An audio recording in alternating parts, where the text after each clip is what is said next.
आप सुन रहे हैं एजी एंटरटेनमेंट की धमाकेदार प्रस्तुति।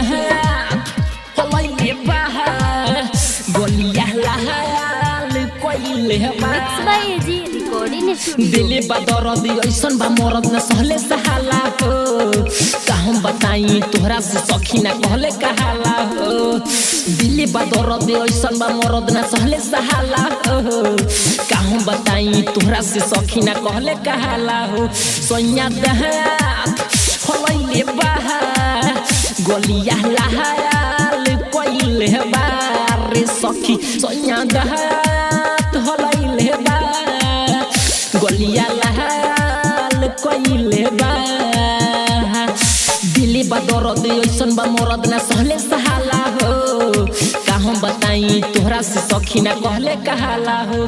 सोनिया दहात होइले बा गोलिया लहाल कोइले बा। आप सुन रहे हैं एजी एंटरटेनमेंट की धमाकेदार प्रस्तुति।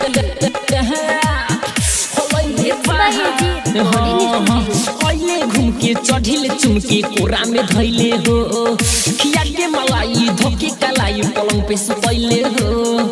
ओइले घूम के चढ़िल चुमके कोरा में धइले हो, खिया के मलाई धोके कलाई पलंग पे सुतइले हो। कितनो कहनी नाही छोड़ले हमरो कह लाई तोरले। सोनिया बेशर्मी जवानी के गर्मी झार देवेला, बड़े ला खीस देवेला मिस झूला फार देवेला। सोनिया दहात होइले बा गोलिया लहाल मोर कोइले बा रे सखी। सोनिया दात होइले बा गोलिया लहाल मोर कोइले बा। आप सुन रहे हैं रोशन राजू को।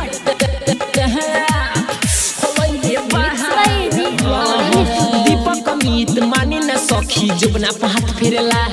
सोया नी दर्दी बाबे बेदर्दी निचवा हमेरा खेला। दीपक अमित माने न सखी जुबना हाथ फेरला। सोया नी दर्दी बाबे बेदर्दी निचवा हमेरा खेला। मोर बलमुआ बाछी छोरा कोरा धके दाबेटी कोरा। होते गदबेरा रोशन मुना घर में घुसेला, मिलन सिंह उठवा के लाली हाली हाली चूसेला।